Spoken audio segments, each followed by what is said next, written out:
Bonjour à toutes et à tous, bienvenue dans votre revue du quotidien national L'Essor. Voici les actualités. Le Forum international de la diaspora FID s'ouvre aujourd'hui à Bamako pour 3 jours. À cette occasion, le ministre des Maliens établi à l'extérieur et de l'intégration africaine, Moussa Ag Atayer, expose dans une interview les enjeux de cette première édition et invite la diaspora malienne ainsi que les acteurs institutionnels à se mobiliser autour du thème enjeux et défis d'une diaspora au cœur du développement économique national. L'intégralité de cette interview est disponible sur nos plateformes digitales.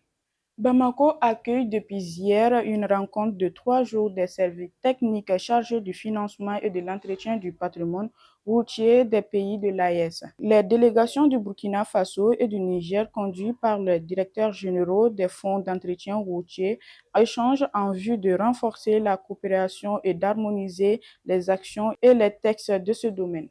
Les résultats de l'examen d'obtention du diplôme d'études fondamentales (DF) ont été proclamés aujourd'hui, le jeudi 17 juillet 2025 à 10 heures dans les écoles.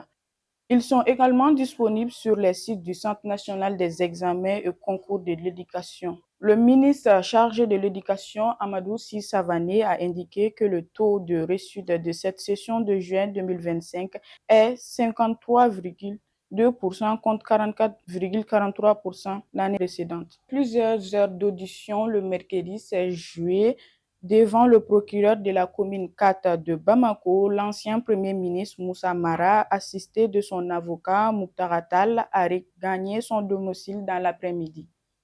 Convoqué la veille par la brigade d'investigation judiciaire, il avait été attendu longuement sur les réseaux sociaux. Il a indiqué que la procédure reste en cours. Nous terminons par la page sport. Le groupe d'études techniques de la CAN féminine Maroc 2024 a dévoilé hier l'équipe type de la phase du groupe de la CAN féminine Maroc 2024 dans un schéma 4-3-3. La zone type met en lumière les talents les plus brillants de ce premier tour. À l'issue d'une phase de groupe spectaculaire marquée par 45 buts inscrits en 18 rencontres, les détails sont disponibles sur lessort.ml.